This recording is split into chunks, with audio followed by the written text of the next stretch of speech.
Okay, I know the first triptych didn't work, so I'm going to try a different version with this, and let's see how this goes. Let me move this, there we go, out of the way.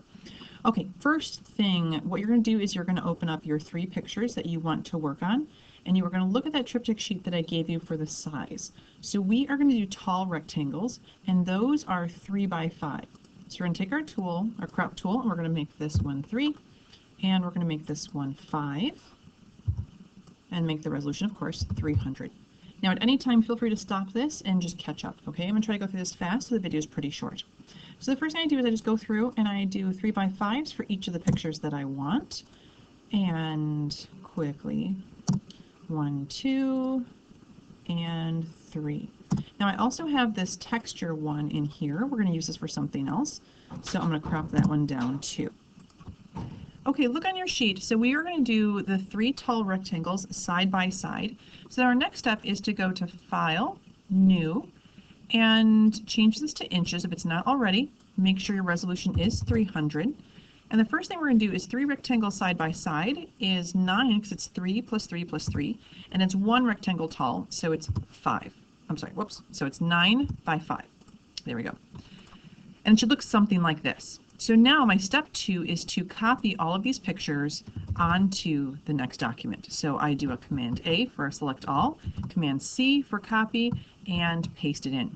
Now it should fit perfectly. So I'm going to quickly do the same for the rest of them. And they will paste on top of each other, so just feel free to move it over. And so they should fit perfectly side by side. And then my last one, of course, select all, copy, and paste, and then just move it over. So that's your first step of just getting things together. All right, so I'm going to pause this so you get a chance to catch up. After you have this, you may want to adjust a few things in here. So if I want to adjust all of them together, I can go over here to, let's say I want to make them black and white. When I click over here in my adjustment layers, notice it makes an adjustment on top and it turns all of them black and white. But let's say, I'm going to take this off, let's say I want to turn just this middle one into black and white. Here's the difference. If I go to Image Adjustments up here, I can turn just one. But the first thing I need to do is make sure I'm on that layer. So I'm going over here to that layer, the middle layer. You can see it's this one. Click on that layer, and now I go Image Adjustments, black and white, and you can see just that one turns black and white. So here's the difference. Adjustments with over here, this is my adjustment layers, it'll make a layer and all of them change. If I want to change just one, I go to that layer and I go Image Adjustments. Now this could be anything. I could do this with my selective color, and I could change this one picture so she's bright green, anything that I want to do.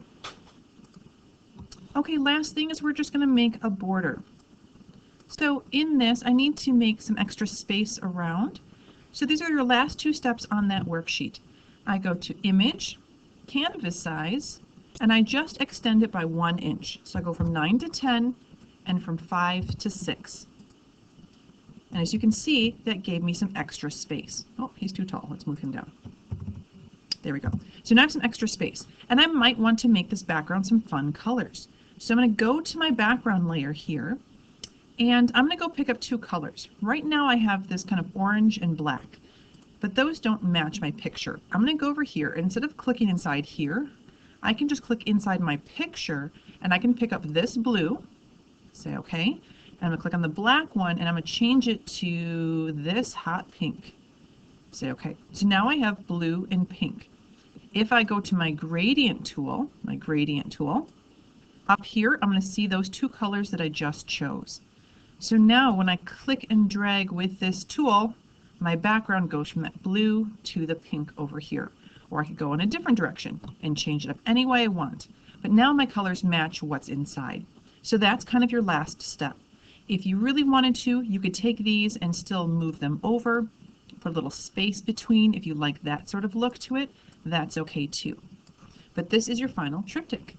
Good luck. Make them creative.